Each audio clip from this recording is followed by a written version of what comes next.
Hello everyone, welcome to QR campus. बच्चों, blood relation का जो हमारा फैमिली ट्री वाला पार्ट चल रहा है उसका आज हम लास्ट लेक्चर देखेंगे और उसमें देखेंगे किस टाइप के क्वेश्चंस और पूछे जाते हैं।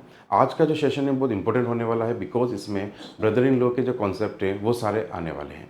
तो आज हम देखेंगे हमें क्या क्या पढ़ना है, कैसे पढ़ना है। और दूसरी सबसे इम्पोर्टेंट बात जो मैं बार बार रोज़ रिपीट कर रहा हूँ, आपको लेक्चर देखते ही टेस्ट देना नहीं भूलना है, क्योंकि टेस्ट इस तरह से डिज़ाइन किए जा रहे हैं कि जो लेक्चर आप देख रहे हो उसी पे आपको क्या मिल रहा है, उसी पे बेस्ड आपको क्वेश्चंस मिल रहे हैं। यानी जिस टाइप के क्वेश्चन आप सीखोगे उसी बेस के क्वेश्चन आपको मिलेंगे, जिससे आपको ये परफेक्शन लगता है और अपने दिमाग को एक कॉन्फिडेंस भी मिलता है कि आज जो मैंने पढ़ा वो मेरे को बिल्कुल परफेक्ट समझ में आ गया, सारे क्वेश्चन अच्छे से सोल्व हो गए।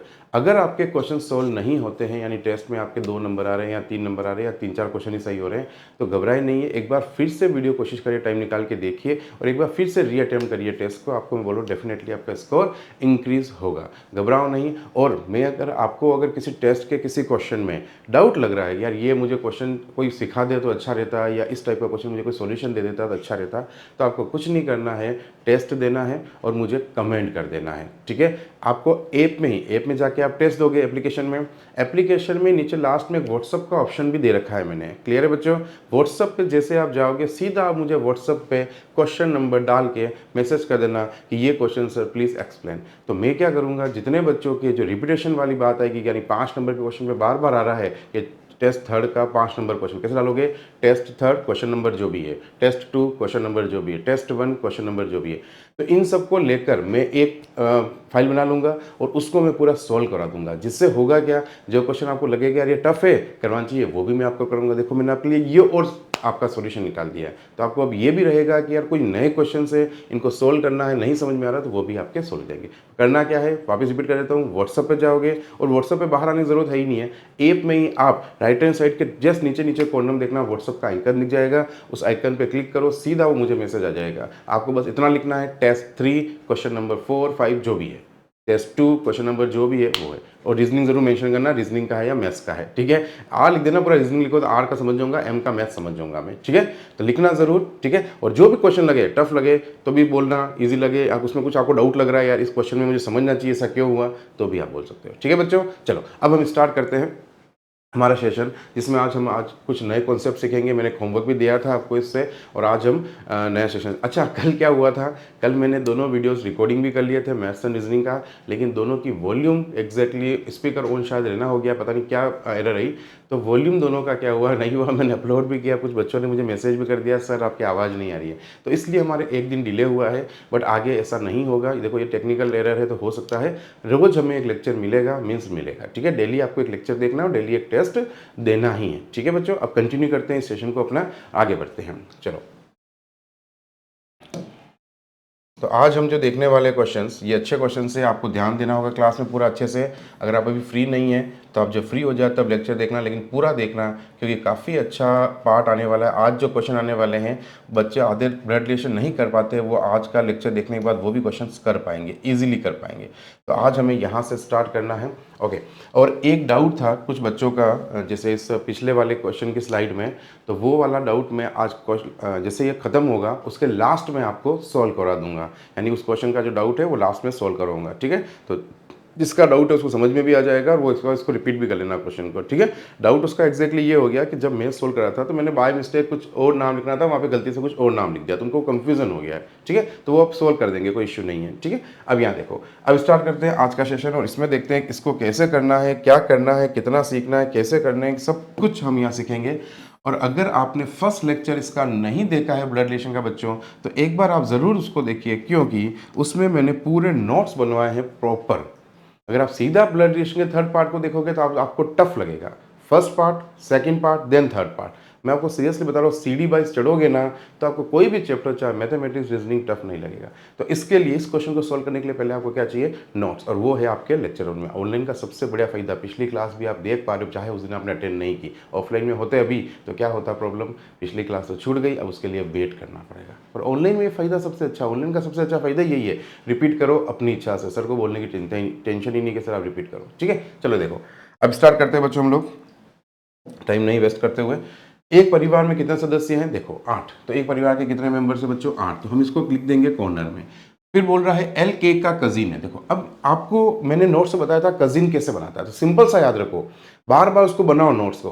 कजिन हमेशा क्या होंगे, आप खुद सोचो आपका कजिन कौन होता है, आपके पापा या मम्मी का भाई या बहन होते हैं, उनके बच्चे ही तो आपके कजिन हैं, और तो कोई कजिन होता ही नहीं है। मीन्स दो कोई भी सिबलिंग होंगे, सहोदर होंगे, उनके बच्चे जो बनते हैं वो ही कजिन होते हैं, और कोई कजिन होता ही नहीं है। तो जैसे उसने बोला एल के का कजिन है, तो आपने एल और के यहाँ पे मेंशन कर दिया।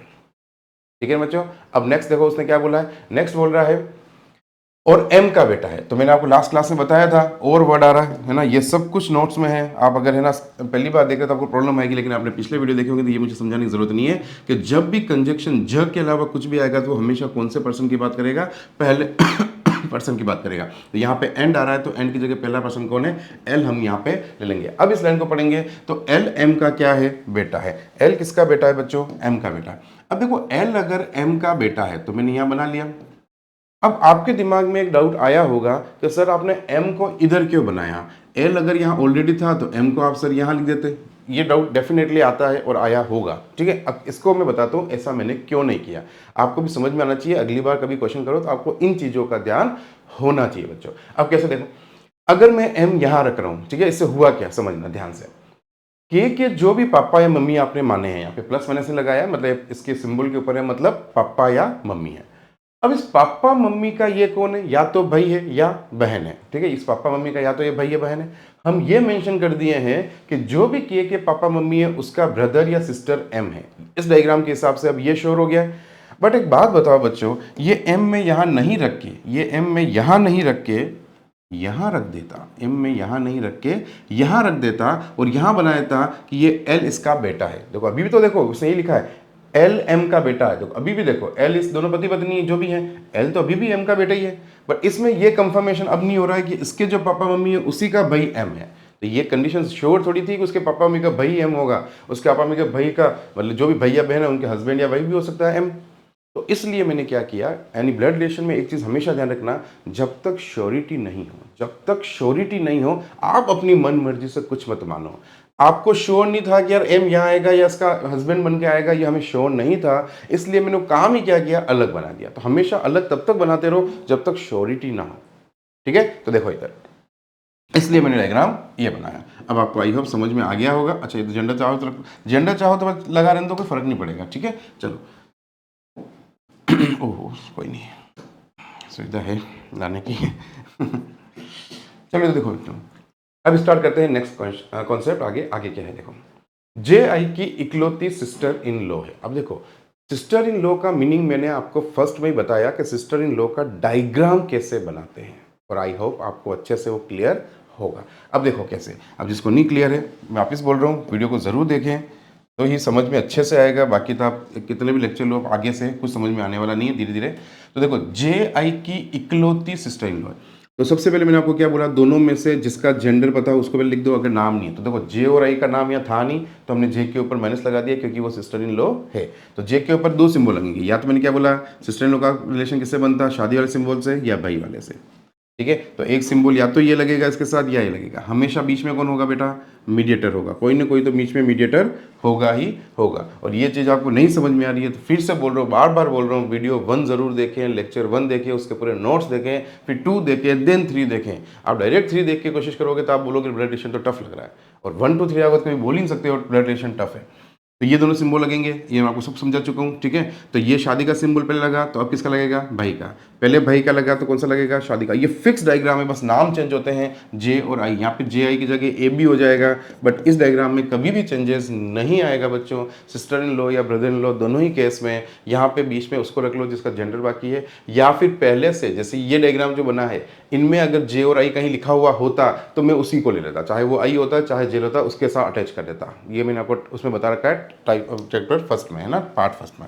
आगे चल रहे हैं, अब क्या हो रहा है देखो नेक्स्ट, आगे लिखा हुआ है जो क्या है, ओ ई, जो क्या है, जो ये वाला इसके लिए बोला जो वर्ड आया। जो वर्ड किसके लिए होता है, सेकंड पर्सन। सेकंड पर्सन कौन है, आई। तो यहाँ पे किसके लिए, और मैं इतनी बार लिख रहा हूँ जो और की बातें तो आपको बार बार याद हो जाए, बार बार रिपीट इतना कर रहा हूँ कि आपके दिमाग में फिक्स हो जाए। एग्जाम में ये गलती करके कोई मेरा बच्चा नहीं आएगा कि सर ये मेरे को नहीं समझ में आता और ये मैंने जल्दबाजी में गलती कर दी, ठीक है बच्चों। अब देखो इधर यहाँ देख रहे हैं अब यहाँ लिखा हुआ है जो आई, तो यहाँ पे देखो इंग्लिश में बात करें तो डब्ल्यू एच वर्ड आ रहा है, तो यहाँ डब्ल्यू एच वर्ड की जगह कौन आएगा बच्चों, जे इज द सिस्टर ऑफ आई, तो आई आएगा, क्या आएगा, आई। अब I is mother of O, अब जो बोला है आपको तो वो काम करना है, तो I is mother of O, तो I is mother of O इधर भी बनेगा, जब तक दोनों जगह आई है दोनों तरफ बनाना है। देखो लास्ट में जाके एक जना दोनों में से उड़ जाएगा यानी मर जाएगा, कैसे न कैसे मरेगा वो क्वेश्चन जाने।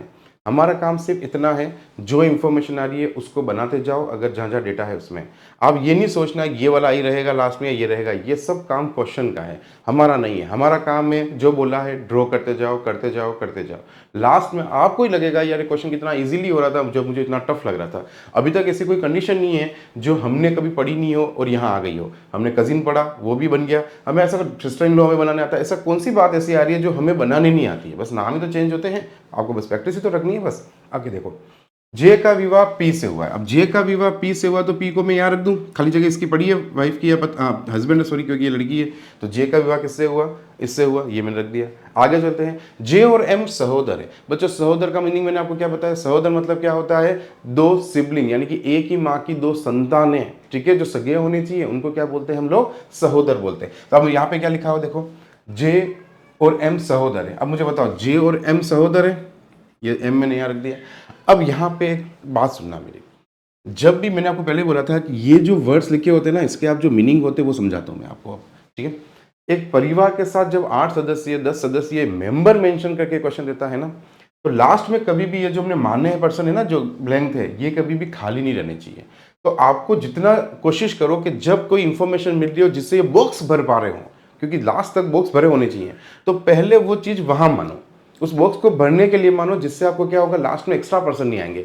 तो जैसे उसने बोला एम और जे सहोदर है, अब देखो यहाँ पे मैं इसलिए ऐसा बोल रहा हूँ कि देखो ये एम इसका भाई है, अब ये वाला जो आई का पति है, जैसे यहाँ मान लो जो भी बेटा है तो आई का पति होगा, यहाँ पे अगर आई लड़की है तो आई का ये पति होगा। अब जरूरी नहीं है कि वो एम जो है वो आई का पति सहोदर हो, जे का दूसरा भाई भी तो हो सकता है, जैसे मान लो जे एक लड़की है उसके दो भाई भी हो सकते हैं, एक का नाम एम एक यहाँ पे कोई दूसरा नाम हो, पर हम ये अभी श्योर तो नहीं है। तो ये वाली जो एक कंडीशन है ये एक पॉसिबिलिटी है, संभावना, ये क्या है, पॉसिबिलिटी है। कंप्लीट है मेरी बात, ये एक संभावना है। अब ये संभावना में बस यहाँ रख दी है दिमाग में कि यार यहाँ हो सकता है अगर मान लो ये डेटा गलत हुआ तो। पर पहला काम मैंने आपको क्या बोला है बच्चों, फर्स्ट काम आपको हमेशा क्या करना है, जो यहाँ पे पर्सन खाली है फ्रेम पहले उसमें सोचना है कि लास्ट तक हमारी कोई फ्रेम खाली नहीं रहनी चाहिए। चलो इधर देखो, फिर जे और एम सहोदर है, तो ये बात समझ में आई होगी। मैं यहाँ ये मेरा मेन रखा है मैंने और ये मैंने पॉसिबिलिटी मानी है। आगे देखो क्या बोल रहा है, एनपी का दामाद है। अब देखो एनपी का दामाद है, तो इन चीजों को बनाना बहुत इजी है। कैसे आप समझो आपको कभी दामाद बनाना, अच्छा मैं आपसे पूछता हूं आपका दामाद जी कौन है, तो आप क्या बोलोगे, दिमाग में क्या लोगे, अच्छा मेरी बेटी का पति, मेरी बेटी। आपने अपने दामाद कैसे सोचा, कब होगा आपका दामाद, जब आपकी एक बेटी होगी, उस बेटी की शादी करवाओगे तो वो आपके दामाद होंगे। तो आपने जो अपने लिए बात बोली है ना वो इस बंदे के लिए बनानी है बस। कैसे, आपने बोला मेरी एक बेटी, तो आपको जिसका दामाद बनाना उसकी बेटी चाहिए, तो आपको दामाद किसका बनाना है, पी का बनाना है। देखो लिखा हुआ ना एन पी का दामाद है, तो आपकी बेटी तो पी को बेटी चाहिए, तो ये बेटी बना दी, कंप्लीट है। और बेटी का पति, आपने बोला मेरी बेटी का पति, तो पी की बेटी का पति उसका दामाद है, तो एन इसका पति हो गया, तो दामाद समझ में आ गया होगा आपको आई थिंक। तो इस तरह से आप बनाया करो, कोई प्रॉब्लम नहीं आएगी। लैंग्वेज को पढ़ना सीख लो, बनाना सीख लो, यही तो है रीजनिंग और कुछ भी नहीं है। आगे देखो, जिसका कोई भाई बहन नहीं है। अब वापिस वर्ड किसके आया है, जिसका। देखो ये छोटी छोटी बातें मैं इतनी बार रिपीट कर चुका हूँ कि ज वर्ड आ रहा है, ज वर्ड आ रहा है तो मीन्स सेकंड पर्सन, तो यहाँ पे कौन आएगा, पी। यहाँ पे देखो क्या आ रहा है आपका हु, तो हु की जगह क्या आएगा, पी, ठीक है। तो P has no sibling, P has no sibling. तो मुझे बताओ P के कोई भाई बहन नहीं है बच्चों। तो देखो यहाँ पे एक बात देखना, मैंने आपको बोला भी था ये चीज़ कट जाएगी कि नहीं कट जाएगी, थोड़ा अलग कलर ले लेता हूँ जिसका आपको अच्छे से मेंशन रहे कि ये मैंने काट रखा है यहाँ पे। तो P के कोई भाई बहन हो ही नहीं सकते, मतलब ये सिंबल भाई बहन का सिंबल है, यानी ये सिंबल इसके साथ जुड़ नहीं सकता, ये सिंबल जुड़ नहीं सकता, तो ये आगे वाला जो आपका ये वजूद है ये आपका यहाँ हो नहीं सकता। और मैंने आपको यही बोला था कि आपका काम बनाना है, क्वेश्चन का काम हटाना है। दो आई थे, एक आई उसने हटवा दिया, कैसे हटवाएगा वो जाने, हमारा काम है ही नहीं, लास्ट तक हटेगा जरूर, आप उसकी चिंता मत करो, ठीक है। चलो आगे देखते हैं। फिर लिखा हुआ है के एम की नी से, वो क्या बोल रहा है, के एम की नी से। अब आपको मैंने बोला था ये शब्द मान लो फॉर एग्जाम्पल, अब देखो मेरी बात, हिंदी मीडियम के बच्चे आप ध्यान से सुनना, जो हिंदी मीडियम के हैं, उनको ये लगता है कि हमारे हिंदी मीडियम में जब क्वेश्चन आएंगे यहाँ तो प्रॉपर हिंदी में आएगा ही आएगा। आजकल वो इस तरह से, जैसे नीस का इस तरह से हिंदी कर देते हैं। और अगर आपने इन शब्दों को नहीं सीखा जो मैंने फर्स्ट स्लाइड दी है आपको याद करने के लिए, उसको पॉज करके याद कर लो। अगर आपने वो याद नहीं किया तो आप एग्जाम में फंस जाओगे। प्योर अगर आपकी हिंदी मीडियम आपने कभी नहीं सुना तो आप सोचोगे ये क्या बनूँ मैं, नीस। तो नीस का मतलब क्या होता है, भतीजी और भांजी। वैसे मैं अपने लेक्चर में बार बार बोलता रहता तो याद हो जाएगा, लेकिन फिर भी आपका भी काम है थोड़ा बहुत आप भी लर्न करो। तो ये क्या है, भतीजी और भांजी। क्लियर। तो यहाँ पे देखो भतीजी और भांजी, तो उसमें लैंग्वेज क्या थी, के एम की नीस है, तो के एम की भतीजी या भांजी है। तो मैं के एम की भतीजी या भांजी बना देता हूँ। देखो एम ये रहा। अब आपने बोला अच्छा आप बताओ भतीजी भांजी कौन होती है, आपके या तो भाई या बहन, किसी की भी बच्ची होगी ना, भाई की या बहन, उसमें नीस में ये फर्क नहीं पड़ता है कि आपके भाई की बच्ची है या आपके बहन की बच्ची है। तो यहाँ पे देखो ये किसकी है, इसकी बहन है एक ऑलरेडी, देखो एम की। तो जो उसकी बहन होगी उसकी बच्ची होगी। तो मैंने आपको क्या बोला, पहले आप खाली जगह बढ़ो, तो के यहाँ पे भी आ सकती है और के इसकी बहन भी हो सकती है। क्यों हो सकती है, जरूरी थोड़ी कि के ही इसकी वो हो। पर मैंने आपको क्या बोला, मेंबर मेंशन है ना, ये चीजें की वजह से पहले हम फ्रेम जो खाली है उसको भरेंगे। ठीक है, पॉसिबिलिटी तो आगे है कि आगे भी बन सकती है, अगर ये नहीं हुई तो आगे बना सकते हैं। बट फर्स्ट ऑफ ऑल आपको हमेशा फ्रेम बनी। और नॉर्मली क्वेश्चन हमेशा जब फ्रेम खाली हो रही होती है वही भर रही होती है ना, वही सही होता है। तो आपका ज़्यादा टाइम वेस्ट भी नहीं होगा और अच्छे से जल्दी क्वेश्चन भी हो जाएगा। तो हमेशा पहले फ्रेम को भर लो जो खाली पड़ी हो। देखो यहाँ भरने से हुआ क्या, इसकी ये पत्नी और ये दोनों हस्बैंड वाइफ ही है, तो ये इसकी बेटी है ना, दोनों की बेटी है, तो इसकी भी तो बेटी हुई जे की, तो इसके लिए तो क्या हुई, इसकी नीस हो गई। कंप्लीट। आगे चलते हैं। निम्नलिखित में से कौन सा कथन सत्य है। अब क्वेश्चन आ गया तो रुक जाओ एक बार, इस बताओ। अब इसमें जो भी इंफॉर्मेशन होती है हम एक बार पढ़े और एक बार सारे को यहाँ पे लेके आ गए। अब उस क्वेश्चन से हमें कोई मतलब नहीं है, उसको देखना ही नहीं है, सारी इंफॉर्मेशन यहाँ है। अब हमें जो करना है वो क्या करना है, मर्ज करना सीखना है। मर्ज कैसे करते हैं समझो बच्चों। अब मुझे इस डायग्राम को इसमें नीचे वाले में मर्ज करना होगा। अब मर्ज करने का पहला रूल मैंने आपको बता रखा है कि मर्ज करने का सबसे पहला रूल क्या है कि सॉरी, सबसे पहले कॉमन पर्सन ढूंढो। रूल्स आपको पता होने चाहिए जब भी डायग्राम बना ली। अब रूल्स क्या है, पहला रूल दोनों के कॉमन पर्सन ढूंढो। इस डायग्राम में और इस डायग्राम में कॉमन कौन है, तो आपने बोला सर एम और एल में कॉमन है यहाँ पे एम। अब ये डायग्राम बता रहा है कि एल इसका क्या है, बेटा है। तो मुझे बताओ अगर ये बोल रहा है कि एल इसका बेटा है, तो देखो ये दोनों पति पत्नी है और ये इनका एक ऑलरेडी कोई बच्चा बना हुआ है, तो वो एल कहाँ जुड़ जाएगा बच्चों, यहाँ जुड़ जाएगा। तो ये इसमें मर्ज हो गया।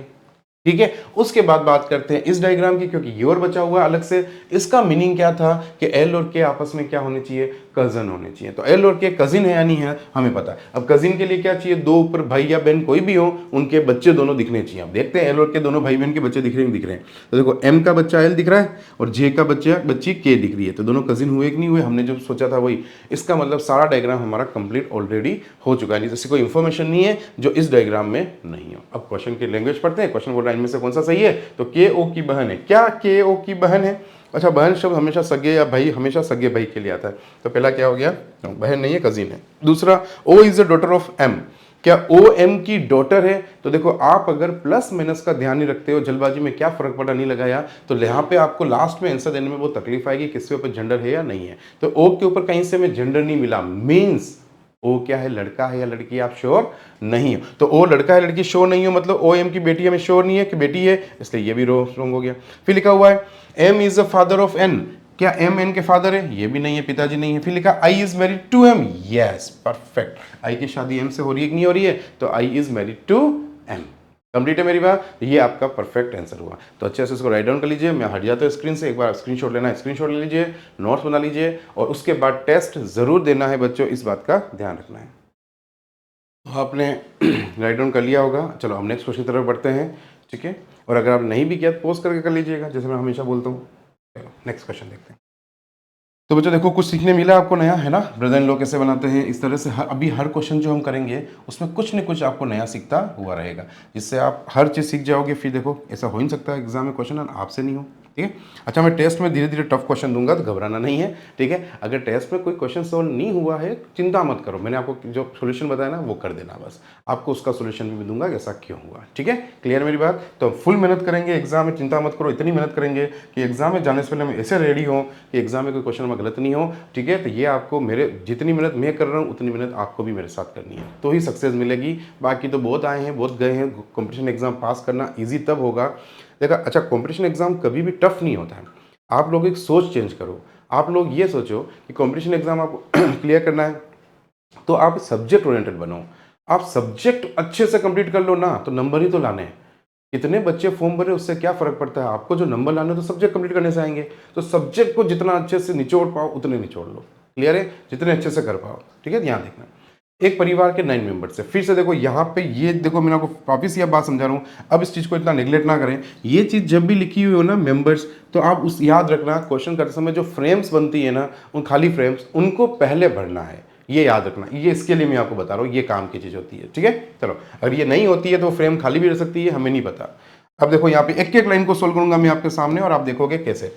वाई एफ के ग्रैंडफादर है, तो देखो ये वाई जो है ये एफ के ग्रैंडफादर है, तो वाई एफ के ग्रैंडफादर हो गए। देखो बच्चों, अच्छा ग्रैंडफादर है, देखो यहाँ इंग्लिश में ये ऐसा लिखा हुआ है ग्रैंडफादर है। अब ग्रैंडफादर मम्मी के पापा भी हो सकते हैं और पापा के पापा भी हो सकते हैं, इस पे जेंडर नहीं लगाना है। ठीक है, आगे बढ़ते हैं। एफ जो डी का ब्रदर इन लॉ है, अब देखो आगे लाइन वापस बार बार ब्रदर इन लॉ, अब आपको पता है ब्रदर इन लॉ अब हमारे लिए कोई बड़ी बात नहीं रही है ना, ब्रदर इन लॉ आने दो, हमारा बढ़िया हमें तो आता है। तो एफ डी का क्या है, ब्रदर इन लॉ है, तो मैंने क्या बोला, ऑलरेडी जो बना हुआ उसी को पकड़ लो और ब्रदर इन लॉ इसलिए प्लस लगा दो। अब करना है क्या, इसके साथ शादी का सिंबल, भाई का सिंबल, मीडिएटर, मीडिएटर सेम, बस सेम। देखो मैं कुछ नया कर ही नहीं रहा हूँ ना, कभी करता हूँ। ये इधर डी, खत्म बात। एफ डी का ब्रदर इन लॉ है, हो गया। और ये लड़का है तो इसमें जेंडर जरूर लगा सकते हो आप, क्योंकि शादीशुदा है दोनों, इसलिए ये आपका ब्रदर इन लॉ हो, खत्म हो गया। अब इसमें क्या चिंता की बात थी, ब्रदर इन लॉ आ गया तो हमसे नहीं बनेगा, हमारा काम हो गया, बस आगे बढ़ते जाओ। आप तो काम क्या है, लाइन पढ़ी बनाई आगे बढ़े, बनाई आगे बढ़े, कुछ मत सोचो, आंसर आएगा लास्ट में। ठीक है, डर और कितनी बार क्वेश्चन की लेंथ देखे कभी मत डरो, क्वेश्चन इजी होते ज्यादा, जितने बड़े क्वेश्चन उतने ज्यादा इजी, जितने छोटे क्वेश्चन इंफॉर्मेशन कम होने से टफ होते, याद रखना, जितने लेंथी उतने इजी। आगे देखो, डी जो ए का इकलौता पुत्र है, डी किसका इकलौता पुत्र है, ए का इकलौता पुत्र। और इकलौते पुत्र कोई नोट्स भी मैंने बना रखे हैं, इसलिए पहली क्लास जरूर देखें, नहीं देखी है तो डी ए का इकलौता पुत्र है।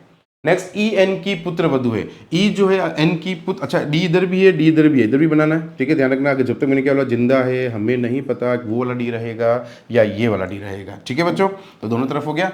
अब देखो आगे चलते हैं, ये डायग्राम हमारा कंप्लीट। अब आगे क्या बोल रहा है उसकी बात नोटिस करते हैं।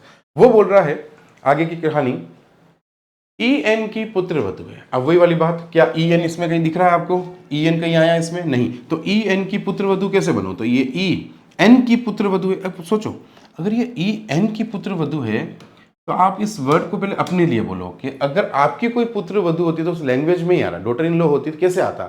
डॉटर इन लॉ होने के लिए पहले आपको क्या चाहिए, एक बेटा, और बेटे की क्या चाहिए, पत्नी। तो जो आपको चाहिए, मैंने क्या बोला, इसको दे दो, वो आप समझ लो अपने आप को, ये समझ लो बस। देखो उसने क्या बोला, ई एन की पुत्र वधु है। अब एन को इसको पुत्र वधु बोलना है, किसको, ई को। तो एन को पहले क्या चाहिएगा, एक बेटा चाहिएगा। ये बेटे की शादी अगर वो ई से करवा देती है, ये करवा देता है XYZ, तो देखो ई इसकी देखो पुत्र वधु एक नहीं, देखो एन की एक पुत्र है, लैंग्वेज में आ रहा है, और इसकी ये वधु है, तो पुत्र की वधु है।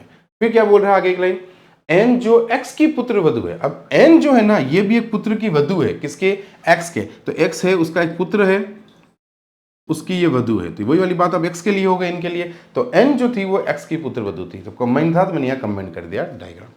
अब हम सेकंड पार्ट जो सीखेंगे वो क्या है, सुनना। यहाँ पे और अच्छा आगे और बच रहा है, बी एफ की सासू माँ है। देखो अब बी, अच्छा पहले पूरा डायग्राम कंप्लीट कर लें फिर देखते हैं आगे। तो बी अगर एफ की सासू माँ है, तो देखना बच्चों, एफ ये रहा, एफ की सासू माँ कौन होगी, सासू माँ किसको बोलते हो, उसके पत्नी या पति के, जो भी इंसान होता है उसके पत्नी या पति के मम्मी को। तो देखो अगर वो बी एफ की सासू माँ है तो एफ की ये पत्नी बनी हुई है, इसकी अगर मैं मम्मी बनाऊं बी को, तो बी एफ की सासू माँ है, देखो इसकी मम्मी सासू माँ है। लेकिन एक बात सुनो, मैंने आपको फर्स्ट डे एक बात बोली, जब भी दो भाई बहन या कोई भी हो, उनके ऊपर ऑलरेडी किसी के ऊपर ये वाला सिंबल लगा हुआ हो, जैसे अभी मैंने बात करी, ये दोनों भाई बहन थे, ये वाला सिंबल ऑलरेडी इसके ए के थ्रू लगा हुआ था, तो कभी भी ये सिंबल दूसरे से, मतलब दूसरे भाई पे ये सिंबल वापस नहीं लाना या बहन पे नहीं लाना है। आपको ये सोचना है कि अगर दो जने बोल रहे हैं कोई अलग अलग आदमी कि यार ये मेरे बच्चे हैं, तो इसका मतलब क्या होगा, वो दोनों क्या होंगे, आपस में हस्बैंड वाइफ होंगे। तभी तो इसने भी इसको बेटा बोला, इसने इसको बेटा बोला। ऐसा करने से फायदा क्या क्या होता है मैं आपको दिखाता हूं। अगर मैं इसकी जगह ये डायग्राम बनाया था, तो जैसे क्या हुआ, बी वहां जुड़ा और बी जैसे यहाँ जुड़ा, तो मुझे इसका एक जेंडर यहाँ ऐसे ही मिल गया। और अगर मैं बी यहाँ जोड़ता ना, मैं इसके जेंडर पे ध्यान ही नहीं देता, और लास्ट में एकदम से पूछता ए क्या है, तो हमें एकदम से समय पता नहीं चलता डायग्राम जल्दबाजी में कि यार इसके पापा है, हम लगा रहे थे CND, पता ही नहीं ये लड़का है या लड़की है। तो कभी भी ध्यान रखो, दो सिबलिंग के ऊपर अगर ये सिंबल एक बार दिख जाए, तो या तो उसके ऐसे जोड़ोगे या नीचे भाई बहन जोड़ोगे, ये दो भाई बहनों पर सिंबल कभी नहीं आएंगे, बस ये याद रखना। ठीक है। तो ये डायग्राम वही डायग्राम है, बस थोड़ा सा प्रॉपर बनाने से लास्ट में आंसर देने में कोई गड़बड़ नहीं होती है, इसलिए मैं थोड़ा सा ऐसे बनवाता हूँ, बाकी है वही है। ठीक है, आगे क्या लिखा हुआ देखो, एफ जो ओ का पुत्र है, एफ क्या है बच्चों, ओ का पुत्र है। अब मुझे बताओ, ध्यान देना समझने, ओ को अगर मैं यहां रख सकता हूं अभी, और हो सकता है ओ यहां है या नहीं है, एफ ओ का पुत्र वाई का संतान होकर भी हो सकता है, एफ ओ का पुत्र यानी ओ की ये दोनों पोजीशन भी तो हो सकती है। ऑफ को यहां रखूं तो भी, मतलब इस वाई का जो संतान है उसको ओ रखूं और फिर भी तो एफ उसकी संतान है, तो और ओ को अगर मैं इस वाई की जो संतान इसका पति या पत्नी बनूं तो भी तो एफ उसकी संतान है। तो फिर से वही वाली बात है, मैंने आपको क्या बोल रखा है, जब तक हमें श्योरिटी नहीं, पर देखो मेरी की बात समझो, यहाँ पे एक खाली जगह आपको दिख रही है तो पहले ये भरनी चाहिए, ठीक है, हम मान सकते हैं, लेकिन अभी भी श्योरिटी नहीं है, इसलिए इस बात को मैं एक बार के लिए कि ओ एफ सॉरी एफ जो है वो ओ की संतान है, वो मैं थोड़ा इधर लिख देता हूँ। ये जो एफ जो है ना ओ की संतान है यहाँ से है, बस ये लिख दिए बात कि वो लिखी हुई थी। अब इस बात को मैं बाद में लास्ट में पुट कर दूंगा, थोड़ा सा डाटा खाली रह रही होगी जगह तो पुट कर देंगे हम लोग, नहीं भरी होगी तो फिर अलग जगह पुट करेंगे। यहाँ पे अगर जगह भर गई डेटा से तो हम क्या करेंगे, इसको एरो लगा के उधर रख देंगे ओ को, तो थोड़ा वेट करेंगे। ठीक है, अभी हो गया अपनी सारी इंफॉर्मेशन खत्म। अब मेन काम क्या होता है, मैंने आपको क्या बोला, कंबाइन करना। कंबाइन करने का पहला रूल, कॉमन पर्सन ढूंढो, पर इस कॉमन पर्सन ढूंढने से वही वाली अभी तक पॉसिबिलिटी है, इसलिए इसको हम पहले नहीं लेंगे, अभी हमने जस्ट देखा ही था। अब देखो नीचे इस डायग्राम में और इस डायग्राम में आपको कुछ कॉमन दिख रहा है क्या बच्चों, इन दोनों डायग्राम में कुछ कॉमन दिख रहा है, तो आप बोलोगे यार सर नहीं दिख रहा है, कोई पर्सन कॉमन नहीं है। तो अपना दूसरा रूल ध्यान से सुनना, ये रूल इंपॉर्टेंट रहता है, काफी बार काम आता है। दूसरा रूल ये कहता है कि जब भी आपके कॉमन नहीं हो, तो दूसरा रूल, एक परिवार है तो जनरेशन से जनरेशन को मर्ज करो। एक परिवार में अगर एक जनरेशन की बात करूं, मैं आपसे बोलता हूं, आपकी जो तीसरी जनरेशन है उसमें नॉर्मली कौन से पर्सन हर घर में होंगे, सोचो एक बार आप ना। परिवार जब ये क्वेश्चन आते हैं ना, तो आप रियल परिवार को थोड़ा सोचो दिमाग में कि आपकी अगर 3 जनरेशन होती और तीसरी जनरेशन बोलूँ, वो पर्सन कौन कौन होंगे। अगर मान लो 2 पर्सन है आपके ऊपर, थर्ड जनरेशन ऊपर वाली, वो पर्सन कौन होंगे, तो आप दिमाग में क्या बोलोगे, दादा दादी, यस और नो। इसके अलावा बताया कभी ये सोचा, दादी की बहन, दादा का भाई, कभी सोचा नहीं। ओनली फॉर परिवार के ऊपर के थर्ड जनरेशन आप क्या सोचते हो, दादा और दादी, उनके भाई बहन हम नहीं सोचते एक परिवार का जब बात करते हैं। तो जो हम सोचते हैं उसको इंप्लीमेंट करना है। अब यहां देखो, जब मैंने इस डायग्राम को इस डायग्राम को मर्ज करूंगा, तो मैंने कहा कॉमन तो नहीं है पर जनरेशन मर्ज करूंगा। सबसे इसमें कितनी जनरेशन है, 1, फिर ये 2 और फिर ये 3। इसमें कितनी है, 1, 2 और 3। तो मैंने क्या किया, जनरेशन को मिला। सबसे पहले टॉप से स्टार्ट करूंगा, टॉप से आया कि टॉप से नीचे जनरेशन क्रिएट होती है ना, तो टॉप में यहाँ पे एक्स है, यहाँ पे वाई। अच्छा, वाई को किसकी कमी हो रही है, उसकी पत्नी की, तो हम इसको पत्नी दे देते हैं, वाई की हैप्पी, यार मेरे को मेरी पत्नी मिल गई, काफी टाइम से दूर थी, तो वाई भी खुश हो गया, इसको इसकी पत्नी मिल गई। देखो, और ये इसका एक्स का जेंडर भी हमें मिल गया, क्योंकि ये लड़का था, ये लड़की, तो हमारे टॉप जनरेशन में ये एक्स चला गया, क्योंकि है तो इसी परिवार का मेंबर है, तो तीसरी जनरेशन में है, इसका मतलब इसकी पत्नी होगी। ये काम सबसे पहले हमने कर लिया। अब इसके बाद जो इसके जो लिंक बने हुए हैं, वो लिंक को देखते जाएंगे, नीचे नीचे ड्रॉ करेंगे। देखो, अब एक्स का एक बेटा होना चाहिए, डायग्राम बता रहा हूं हमें, उधर पढ़ने की जरूरत नहीं है, उसकी पत्नी एन है, ये हमें वहां पे ड्रॉ करना है। अब एक्स का एक बेटा होना चाहिए, तो ये रहा वो बेटा खाली पड़ा है, और उसकी पत्नी क्या है बच्चों, एन है, तो मैंने ये एन उसकी पत्नी बना दी। जैसा यहाँ डायग्राम दिख रहा है, देखो मैंने यहाँ बना दिया, एक्स का बेटा एन है, और एन का एक बेटा है जिसकी पत्नी कौन है, ई है, तो एन का भी एक बेटा ये रहा जिसकी पत्नी कौन है, ई है, तो खाली पड़ी है ना ये भी। तो ये डायग्राम हमारा कंप्लीट हो गया। अब हमारे देखो, एक तो ये वाली इंफॉर्मेशन थी वो बैठ गई। अब एक इंफॉर्मेशन और बची है, ये वाली जो मैंने बोला था लास्ट में देखेंगे। अब यहाँ पे एक पॉसिबिलिटी बन रही थी, या तो ओ यहाँ आए या यहाँ आए, तो अब यहाँ तो जगह भर गई, तो ओ की जगह फिक्स हो गई, नहीं हो गई ऑटोमेटिक, तो ये हमारा काम हो गया। अब हमारे 9 मेंबर्स पूरे हुए नहीं हुए, पहले वो देख लेते हैं। 1 2 3 4 5 6 7 8 9 मेंबर्स कंप्लीट, यानी कि इधर वाला ये 10वां मेंबर होगा तो ये इधर वाला डायग्राम बन सकता था, तो ये 10वें मेंबर की है ही नहीं 9 से ज्यादा, तो ये डायग्राम मैंने क्या बोला, ऑटोमेटिक कट जाएगा उधर वाला। यहाँ मेंबर होते ही तो 10वां मेंबर होगा तो ये वजूद बनता, ये मेंबर ही नहीं है क्योंकि 9 मेंबर इधर ही खत्म हो गए, तो फिर हमारे वजूद बन ही नहीं सकता है। तो इस तरह से हमारे क्वेश्चन कंप्लीट। और आप देखिए पहले का आंसर क्या होगा, एक्स एफ से किस प्रकार संबंधित है बच्चों, तो एक्स जो है एफ से किस प्रकार संबंधित है, तो एक्स ये रहा, एफ ये रहा। तो मैंने आपको क्या बोला, एफ से हमें कहां तक जाना है, एक्स तक जाना है, तो एफ इसको क्या बोलेगा, पापा, और ये पापा की क्या है, मम्मी, तो ये आपका आंसर क्या हो गया, दादी। पापा की मम्मी, तो आंसर क्या हो गया, दादी। और दादी को इंग्लिश में क्या बोलते हैं, ग्रैंड मदर। और ग्रैंड मदर में अगर पैटर्नल ग्रैंड मदर और मैटरनल ग्रैंड मदर मेंशन होगा, तो आपको क्या करना है, पैटर्नल और मैटरनल पर क्लिक करना है। तो यहाँ पे क्या लिखा हुआ बताओ, ग्रैंड मदर लिखा हुआ है सबसे पहले, तो हम ग्रैंड मदर लगाएंगे। अगर मेंशन नहीं है पैटर्नल मैटरनल, तो ग्रैंड मदर ही आपका क्या होगा बच्चों, आंसर होगा। आई होप आपको समझ में आ गया होगा। आगे बढ़ते हैं बच्चों। तो ये क्वेश्चन आपको समझ में आया। इस पे एक क्वेश्चन और होगा ना, एग्जाम में अगर कोई बड़ा क्वेश्चन आता है थोड़ा सा, तो उस पर 2 3 और बैंकिंग में तो 3 से 5 क्वेश्चन आते हैं, अगर एक ही ब्लड रिलेशन का अच्छा क्वेश्चन आता है तो।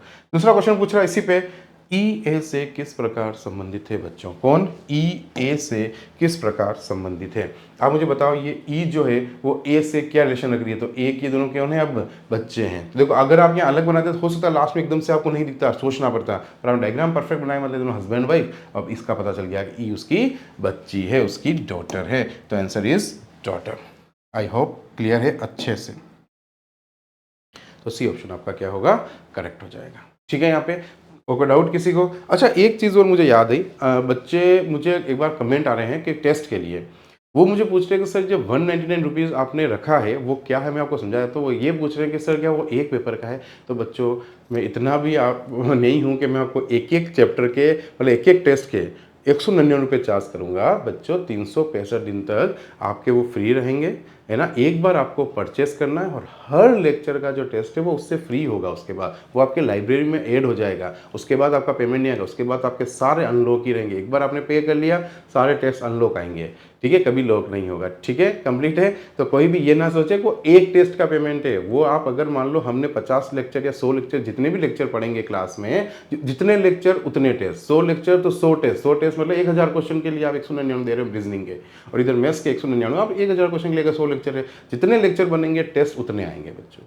क्लियर? अब क्लियर हो गया? तो ये कमेंट अब आप ना करें। अगर आपने ये वीडियो देखा है तो आपको समझ में आ गया, पेमेंट सिर्फ वन टाइम है ऑल पेपर का। डेली टेस्ट पेपर जो है ना रीजनिंग के, उनका ये पेमेंट है।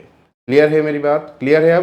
अब इजीली उसको देखो, पेमेंट करें, टेस्ट दे। आपकी इच्छा है पेमेंट मुझे नहीं करें, कोई बात नहीं, अदर प्लेटफॉर्म है वहाँ करें, अदर प्लेटफॉर्म क्वेश्चन मिले वहाँ करें। या फिर कुछ नहीं करना है तो आप कोई बुक में, जैसे मैंने आज पढ़ाया, इस टाइप के क्वेश्चन बुक में ढूंढो, उस टाइप के क्वेश्चन कर लो। बस आप इससे, मैं आपको ये नहीं कर रहा हूँ, आपको कोई जबरदस्ती नहीं है आपके साथ कि आप पेमेंट करें।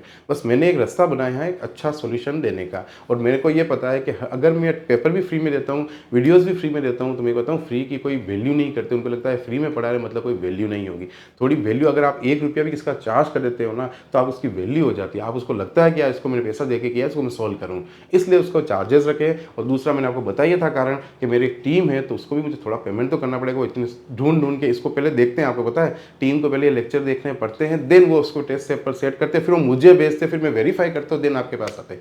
ये इतना छोटा प्रोसेस नहीं है। आपको लगता है कि बस 10 क्वेश्चन डालने, और 10 क्वेश्चन के पीछे कितने घंटे लगते हैं आपको ये समझ में अभी नहीं आएगा। ठीक है, कभी ये काम करोगे फ्यूचर में तो समझ में आएगा, क्योंकि ये बोलना बहुत ईजी है कि हर लेक्चर पे उसी पैटर्न के क्वेश्चन देना, और करना बहुत टफ है बेटा। इसको जब मैंने रियलाइज किया, सोचा तो मेरे बहुत ईजी हो जाएगा, पर ये बहुत बड़े काम है, क्योंकि ये काम मैं नहीं कर सकता। मेरे पास ऑफलाइन क्लासेस रहती है, मेरी ऑनलाइन क्लासेस करना, रिकॉर्डिंग करना, बहुत काम रहता है दिन में, तो ये सब काम मेरे से नहीं हो पाता है। तो इसके लिए मुझे जो टीम रखी है उसको देने ही पड़ेंगे, है ना, पेमेंट भी करना पड़ेगा, और उसके वापस क्वेश्चन वेरीफाई तो मुझे करने ही पड़ेंगे, और अपलोड कराना ऐप पे बहुत कुछ काम रहता है। 10 क्वेश्चन आने के लिए बहुत पीछे बैकएंड वर्क रहता है। ठीक है, क्लियर है? तो आपको अच्छे लग रहे हैं? अगर आपको लग रहा है कि पढ़ के टेस्ट देने से फायदा हो रहा है, तो बेटा मत देखे 200 रुपये को। आप चाय पीने जाते हो 5-6 दोस्त, और 200 रुपये ऐसे हो जाते हैं, आप वहाँ दे के आ जाते हैं। एक शर्ट तुम्हारा 500 रुपये से कम नहीं आता आजकल, और तुम अपने लाइफ में करियर बनाने के लिए, अगर रीजनिंग और मैथ्स सिर्फ 200 रुपये में पूरी मिल रही है, आप सोचो ना, 200 में पूरा कोर्स मिल रहा है ना आपको। तो वीडियो टेस्ट, ये थोड़ी सिर्फ टेस्ट मिल रहे हैं, वीडियो भी तो फ्री मिल रहे हैं पूरे साथ में उसके, ये भी तो सोचो। क्लियर मेरी बात? तो 2 चीज़ आप इतने से कर रहे हो, तो आपको कॉस्ट ज़्यादा नहीं रखी। मैं चाहता था अभी 4-4 हज़ार रुपये, 5-5 हज़ार रुपये कॉस्ट सकता है, फिर आपको कैसा लगता है कि सर तो यार इनकम करने के लिए करे दिखें। क्लियर है? देखो, ऐसा नहीं है। तो आप प्लीज़ टेस्ट ज़रूर दीजिए, कहीं से भी दीजिए, आप किसी बुक से दीजिए, मैं ये नहीं कहता हूँ, पर टेस्ट ज़रूर दीजिए। जो मेरी इतनी सी आपको रिक्वेस्ट है, टेस्ट दे दो, आपका सिलेक्शन पक्का है। ठीक है, पढ़ो टेस्ट दो, पढ़ो टेस्ट दो। नहीं नंबर आए हैं कोई बात नहीं, एक बार फिर से पढ़ो, फिर से दो। मैं कह रहा हूँ 100। अच्छा, एक बार मेरी ये बात जरूर मानना, जिसके अगर 0 नंबर आया, या 3 नंबर आया, या 5 नंबर आया, एक बार मेरी बात मानना। जैसे मान लो आपने लेक्चर देखा, आपने टेस्ट दिया, 3 नंबर, हो सकता है आप पहली बार सीखे हो, तो हो सकता है गलतियां करोगे, 3 नंबर आए, आपको वापस बोलो टाइम थोड़ा सा निकालना, थोड़ा स्पीड बढ़ा देना चाहे लेक्चर की, और एक बार लेक्चर पूरा देखना, और या फिर आप उसके जो मैं PDF भेजता हूँ उस PDF को पढ़ लेना अच्छे से, देखना जरूर, एक बार जरूर टेस्ट देना। मैं आपको गारंटेड बोलता हूँ, जो आपके 3 नंबर आए ना, वो डबल तो हो ही जाएंगे, उससे ज़्यादा होंगे लेकिन डबल तो हो ही जाएंगे। ट्राई करके जरूर देखना। री अटेम्प्ट डाल रखा है मैंने, री अटेम्प्ट की वैलिडिटी भी है 365 दिन ही है। ऐसा नहीं कि आपने एक बार री अटेम्प्ट दे सक रहे हो, आप री अटेम्प्ट भी वापस करो। जितना री अटेम्प्ट देके जब तक पूरे में से पूरे नंबर लाने की कोशिश ना हो जाए, तब तक करते रहो। और आपको फिर से बार बार देने पर भी किसी क्वेश्चन को सोल्व नहीं हो रहा है, तो मैंने आपको सोल्यूशन बता ही दिया है। उसी में ऐप में लास्ट में राइट हैंड साइड में आपको व्हाट्सअप का ऑप्शन है, उस पर आप टेस्ट का नाम और आप रीजनिंग टेस्ट 3 तो रीजनिंग टेस्ट 3 और क्वेश्चन नंबर ये, बस इतना सा डाल देना। बाकी मेरा काम है उसकी स्लाइड बना के यहाँ लाना, सॉल्यूशन भेजना, यूट्यूब पे आ जाएगा। नहीं तो मैं ऐप में डाल दूंगा सॉल्यूशन, ऐप के वीडियोस जो मैंने बनाए हैं ना उस वीडियो वाले सेक्शन में डाल दूंगा। ठीक है, कंप्लीट है अब तो। चलो अब देखते हैं आगे, क्वेश्चन हो गया। नेक्स्ट क्वेश्चन की तरफ बढ़ते बच्चों। देखो नेक्स्ट क्वेश्चन क्या है हमारा।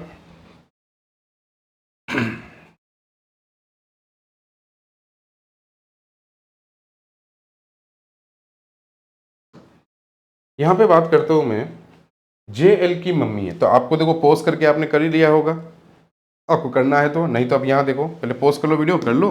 यहां देखो JL की माँ है, तो ये JL की मम्मी है। जो P से विवाहित है बच्चों, तो आपको पता ही है कि जो का मतलब क्या होगा, L आएगा।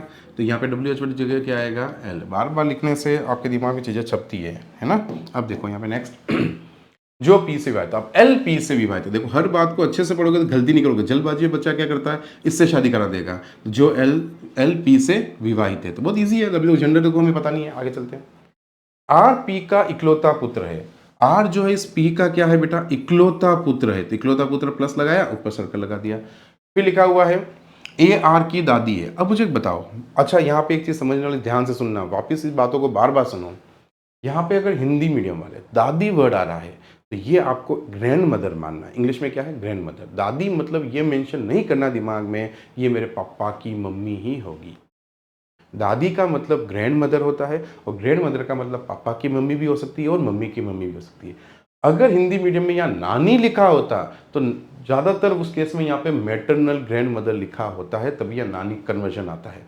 नानी लिखा हो उस केस में आपको एक बार मम्मी की मम्मी मान लेनी है, और नहीं तो इंग्लिश में एक बार चेक कर लेना है मैटरनल ग्रैंड मदर लिखा हुआ है कि नहीं है। और इंग्लिश में अगर यहाँ पे मात्र और आगे पैतृक ये वर्ड अगर जुड़े हुए होते तो डेफिनेटली पापा, यानी यहाँ पे पैतृक दादी होती तो डेफिनेटली पापा के पापा होती, पापा की मम्मी होती। और यहाँ पे अगर मात्र दादी होती तो ये दादी वर्ड भी होती है, तो भी ये मम्मी की मम्मी होती। पर कुछ नहीं लिखा होने पर आप डायरेक्ट श्योरिटी नहीं लोगे कि दादी मेरे क्या है। नानी पे ले सकते हो क्योंकि उसका कन्वर्जन में नानी लिख रहा है, मतलब बताना चाह रहा है कि ये मम्मी की मम्मी है। तो दादी वर्ड से कभी भी कंफर्मेशन नहीं लेना है। ठीक है, छोटी छोटी बातें याद रखोगे तो कभी प्रॉब्लम में नहीं फंसोगे। बाकी ब्लड रिलेशन में बच्चे मुझे इतने डाउट लेके इस चीज़ पे आए कि सर अब इसको मैं क्या मानूं, कभी इसको नानी बना देता है, कभी ये कर देता है, कभी ये कर देता है। ये छोटे छोटे डाउट्स बहुत हैं, और जब आप इनको अच्छे से पढ़ के अच्छे से यहाँ सेट करोगे ना, कोई डाउट नहीं रहता है बच्चों।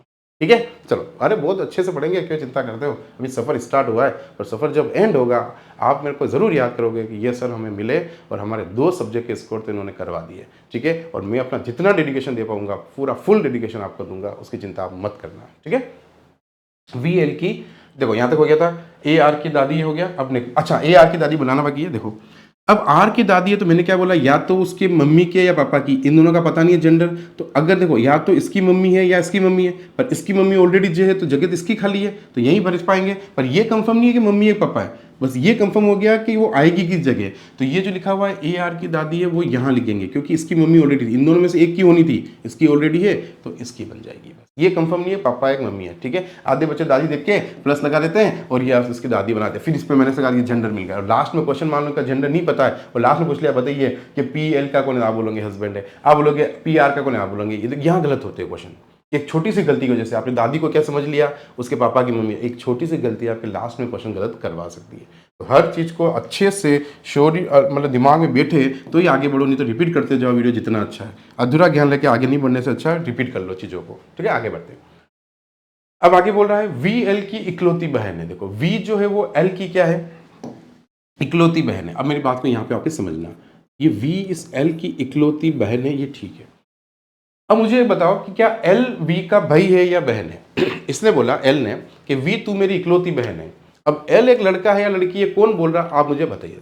अगर आपको लगता है कि सर ये इसकी इकलौती बहन है, ये लड़का होगा, तो मैं आपको एक बात बताता हूँ। हम 2 जने, एक लड़की और एक लड़का, हम दोनों भाई बहन हैं। ठीक है, मेरी बात समझना। 2 जने हम खड़े हैं, एक सामने एक लड़की खड़ी है, उसके लिए मैं क्या बोलूंगा समझना। हम 3 जने टोटल हैं हम परिवार में, मैं उसके लिए क्या बोलूंगा, ये मेरी इकलौती बहन है बोलूंगा।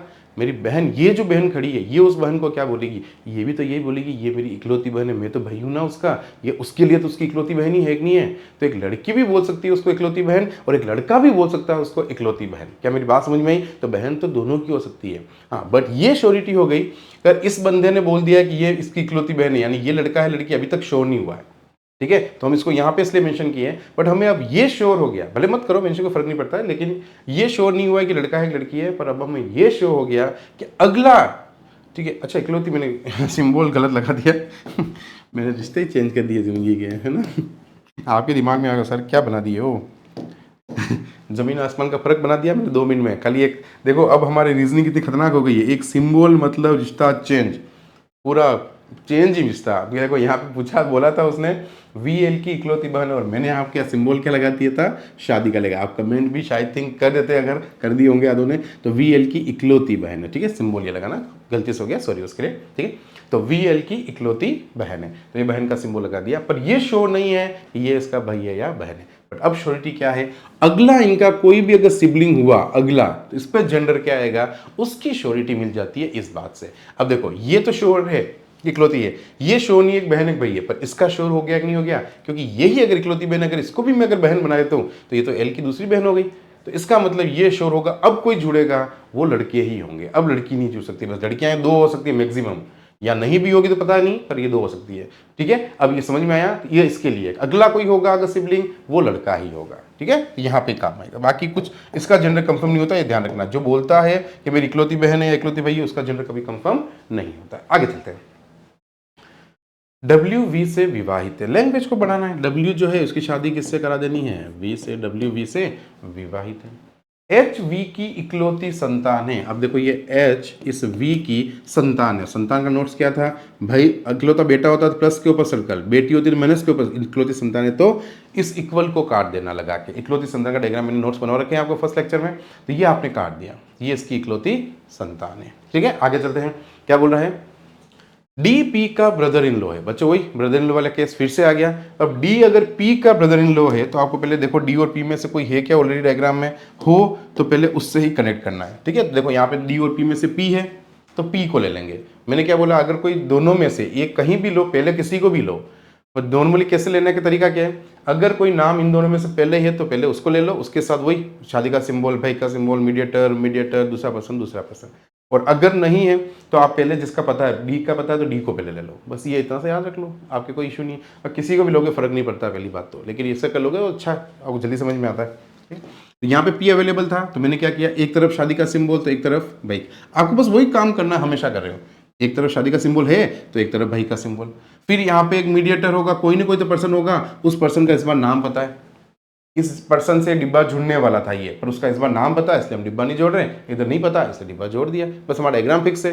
अब दूसरा, अगर पहले या शादी भाई का आया तो अब क्या आएगा, शादी का सिंबल आएगा, और दूसरा नाम जो भी होगा वो नाम अब यहाँ जुड़ जाएगा। देखो ये था पहले शादी का, मीडिएटर ये वाला, इधर का काम कंप्लीट। अब इधर का स्ट्रक्चर बनाते हैं।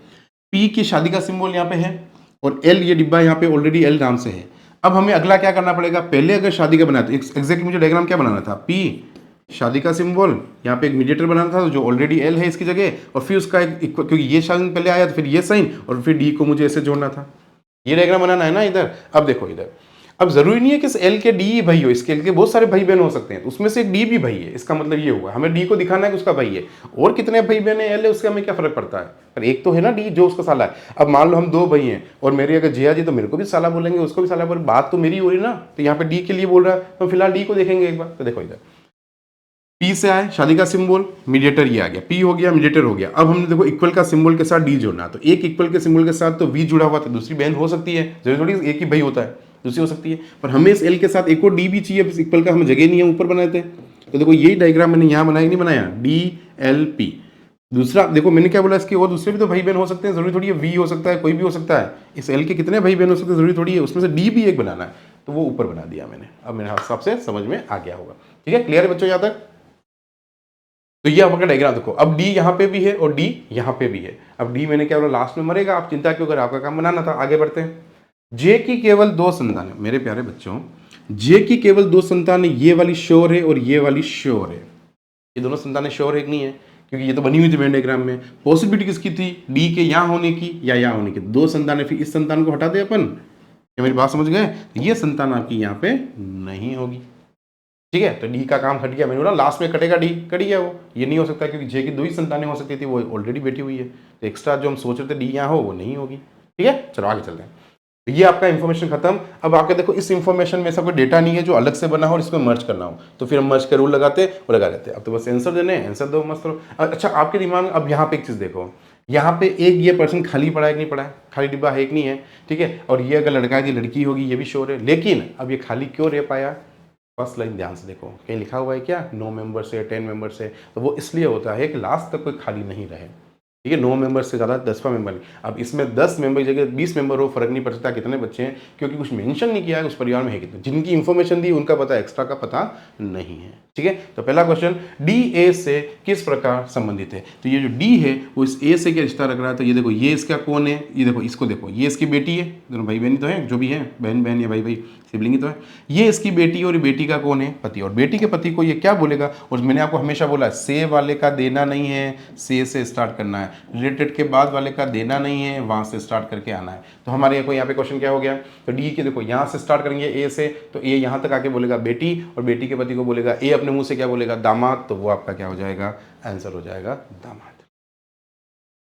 इसी पे दूसरा क्वेश्चन देखते हैं बच्चों एक बार हम लोग, आर वी से किस प्रकार संबंधित है? तो आर वी से अगर हमारा क्या संबंध रखता है? तो आर वी से देखो, आप अच्छे से पढ़ो क्वेश्चन, आर किससे? वी से। लैंग्वेज में बस याद रखो से वाले का नहीं देना है, से स्टार्ट करना है बस, ठीक है। तो वी से स्टार्ट करेंगे तो वी जहां पर भी हो, ये रहा, वी से स्टार्ट करके हम कहां तक आएंगे? आर तक आएंगे, और वी अपने मुंह से जो भी शब्द निकालेगा वो आपको आंसर देना है। और कोशिश है करनी हमेशा, मैंने आपको क्या बोला, धीरे धीरे ये कोशिश करने की प्रैक्टिस करो। आज नहीं होगी, 2-3 दिन में लेकिन हो जाएगी।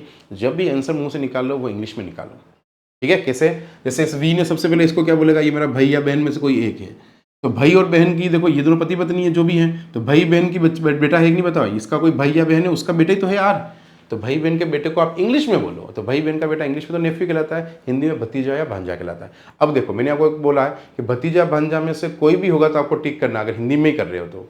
भतीजा दिख जाए तो भी राइट करना, भांजा दिख जाए तो भी करना, जरूरी नहीं ओब्लिक हो, दोनों में से कोई भी एक ऑप्शन में हो, ठीक है। और आपको फिर यहाँ पे ढूंढना क्या है? देखो आपने क्या अच्छा ये नहीं, अगला क्वेश्चन था, तो उसमें आपको आंसर क्या आया? भतीजा। और भतीजे को देखो, देखो यहाँ पे उसने क्या किया, यहाँ पे उसने न तो भतीजा लिखा न भांजा लिखा, उसने हिंदी में क्या लिख दिया? नेफ्यू लिख दिया। तो आपको अगर पता है, एक बार एक बच्चे के साथ हुआ था, उसने आगे बोला सर मेरे तो ऑप्शन में ही था, भतीजा आया था ऑप्शन में था, मैंने है ना नन ऑफ दिस करके आ गया, सॉरी नन ऑफ दिस भी नहीं था ऑप्शन में, तो अब करूँ क्या सर, मेरे को समझ भी नहीं आया यहाँ पे, जबकि वहाँ पे उस भतीजे का आंसर नेफ्यू लिखा हुआ था ऐसे हिंदी में। हिंदी मीडियम वाले ध्यान रखें, आपको ये मत सोचना हमारे हिंदी मीडियम में तो हमारे इंग्लिश में नहीं पढ़ना पड़ेगा, ठीक है, सब पढ़ना पड़ता है आजकल। एक बार इसको राइट डाउन कर लीजिए, इसका एक बार स्क्रीनशॉट ले लीजिए फटाफट से, और आगे चलते हैं उसके बाद हम नए क्वेश्चन की तरफ।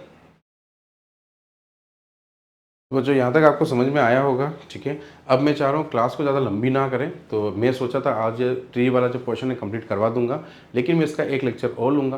कुछ थोड़े से आपके पॉइंट्स और बाकी रह गए, अब ज़्यादा नहीं बाकी है, हो गया है लगभग चैप्टर। आप ट्री वाला जो चैप्टर नहीं हुआ है ना, वापस टाइप हो गया है, ठीक है, सॉरी चैप्टर वर्ड बोल रहा हूँ, टाइप हो गया है। टाइप पहला जो था आपने ट्री रिलेशन जो थी, ट्री फैमिली ट्री जो होते हैं उस पर जो प्रॉब्लम्स होती है, यानी ये ट्री जो बनते हैं फैमिली ट्रीज, उसकी जो प्रॉब्लम्स थी लगभग ये हो गया है। कुछ क्वेश्चंस और है जो मुझे आप कुछ बातें और बतानी है, तो कल मैं एक लेक्चर और ले लूँगा, ठीक है। मैं आज सोचा था हो जाएगा, लेकिन कोई बात नहीं, कल एक लेक्चर और ले लेंगे। लास्ट रहेगा वो अपना फैमिली ट्री वाले प्रॉब्लम्स का। उसके बाद जो पार्ट है ना, अच्छा ब्लड रिलेशन का सबसे टफ पार्ट ही हम यही पढ़ रहे हैं।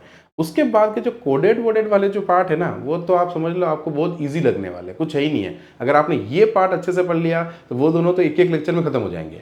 कोड वाला भी एक लेक्चर में खत्म हो जाएगा, दूसरा वाला भी एक लेक्चर, 3 टाइप है, तीनों एक एक लेक्चर में खत्म। मेन टाइप यही है, इसके लिए मैं एक वीडियो और बना दूंगा अभी, ठीक है। उसमें लास्ट उसमें थोड़ा सा कॉन्सेप्ट और सीख लोगे तो अच्छा रहेगा, एग्जाम में बिल्कुल गलती नहीं हो। मैं ये चाह रहा हूँ एक लेक्चर और बना लेंगे इस पर, ठीक है बच्चों, क्लियर है। तो आज का सेशन यहाँ खत्म करते हैं। और दूसरा ऑफिस बोल देता हूँ, जिसने अभी तक ऐप डाउनलोड नहीं की है टेस्ट देने के लिए, कृपया इस स्कैनर से स्कैन कर ले, या वीडियो के डिस्क्रिप्शन में लिंक है, टॉप पे क्यूआर कैंपस की जो ऐप है ना आपकी, क्यूआर कैंपस के मतलब जो चैनल है उसके जो टॉप पे भी आपको लिंक मिल जाएगा, उसके डिस्क्रिप्शन में मिल जाएगा, स्कैनर है, कहीं से भी आपको ऐप डाउनलोड करनी है। अच्छा ऐप डाउनलोड करने के बाद भी सबसे तरीका इजी बताता हूँ, रजिस्ट्रेशन पे जाना है। बहुत सारे बच्चे ये बोलते हैं सर ऐप डाउनलोड नहीं हो रही, उनके लिए भी सोल्यूशन, रजिस्ट्रेशन पे क्लिक करना। रजिस्ट्रेशन अगर हो जाता है आपका, देखो रजिस्ट्रेशन में जैसे क्लिक करोगे नंबर डालोगे तो आपको एक ओटीपी आएगा, तो ओटीपी मैन्युअल मत करके वहाँ पे एलो का जो ऑप्शन आएगा वो कर देना, जो थोड़ा थोड़ा ईजी हो जाएगा। मैनुअल में वो शायद कभी कभी कुछ प्रॉब्लम कर जा रहा है, तो आप एलो कर दो उसको, है ना, ऑटोमेटिक, तो ऑटोमेटिक एलो कर लेगा तो परफेक्टली खुल जाएगा। फिर नाम डालो, ईमेल आईडी अगर आपकी कोई भी है चल जाएगी, ज़रूरी नहीं है कि आपके पास है पापा की, मम्मी की, आपकी याद है तो आपकी कोई भी ईमेल आईडी डालनी है। उसके बाद बस आपका पासवर्ड जनरेट करना है और वो आपको हमेशा याद रखना है कि ये मेरा पासवर्ड है। क्लियर है? अगर अभी भूल जाओ तो फिर मुझे बता देना, वो आपको मुझे मैसेज कर देना, मैं आपको वापस दे दूंगा, लेकिन कोशिश करना याद रखना। ठीक है, बस ये हो गई ऐप, इतना सिंपल सा है। ऐप को डाउनलोड करना कोई टफ नहीं है, और वो 3-4 इन्फॉर्मेशन, नाम, नंबर और यही है, मतलब कुछ नहीं है। नंबर ऑलरेडी है, आप डाल दो, नाम डाल दोगे, आप ईमेल आईडी डाल दोगे, पासवर्ड जनरेट कर दोगे, यही है आपका। ठीक है, क्लियर है बेटा? और अगर आपको देखो ये, हाँ, एप्पल वाले फ़ोन में अभी नहीं चलेगी ना ऐप चलेगी। क्लियर है? एप्पल वाले फ़ोन के लिए नहीं होगा। ठीक है, only for Android and Windows. और विंडोज़ के लिए अगर आपको करना है कि नहीं मुझे लैपटॉप पे देना है, विंडोज़ पे देना है या कंप्यूटर पे देना है, तो उसके लिए आप इसको स्कैन कर लीजिएगा, या फिर इसका लिंक भी डिस्क्रिप्शन में है, आपको वेबसाइट पे जाना होगा। तो QR कैंपस की जो वेबसाइट है उस पर आपको लिंक मिल जाएगा, किसका? इसका। क्लियर है यहाँ पे? तो कोई डाउट तो नहीं किसी को? चलो, तो हम कल मिलते हैं सेम टाइम पर। अच्छा, टाइम का थोड़ा सा, कल तो मेरी क्लास नहीं हो पाई थी, इसी वजह से मैंने बताया था रीज़न। नॉर्मली रीजनिंग आपकी इसमें रहेगी। और अच्छा, एक और चीज़, अगर आपको ये चाहिए कि ये लाइव क्लास हो, कि मॉर्निंग में एक फिक्स टाइम हो जाए, सर इस टाइम पे रीजनिंग लाइव हो, और इवनिंग का एक फिक्स टाइम हो जाए मैथ्स का, ये लाइव क्लास चाहिए, तो एक बार मुझे कमेंट सेशन करना, तो अगला चैप्टर जो हम स्टार्ट करें उसके लिए मैं लाइव ही तैयार करूँ, कि लाइव ही पढ़ ले फिक्स टाइम पे। जैसे सुबह कोई टाइम फिक्स कर दिया, शाम को टाइम फिक्स किया, और लाइव क्लास लगे। ठीक है, ये आप है ना सोच रहे हो, और मुझे कमेंट कर देना कितने बच्चे ज़्यादा कमेंट अगर लाइव के लिए करेंगे, फिर मैं लाइव क्लास लूँगा नेक्स्ट चैप्टर से। तो फिक्स टाइम है, रोज़ आना है, रोज़ क्लास देनी है, जैसे अपन पढ़ते हैं, रात को एक क्लास, सुबह एक क्लास। ठीक है, तो thank you so much, take care बच्चों, ध्यान रखना अच्छे से, गर्मी बहुत है, अच्छे से ध्यान रखना, टेक केयर, बाय बाय बच्चों।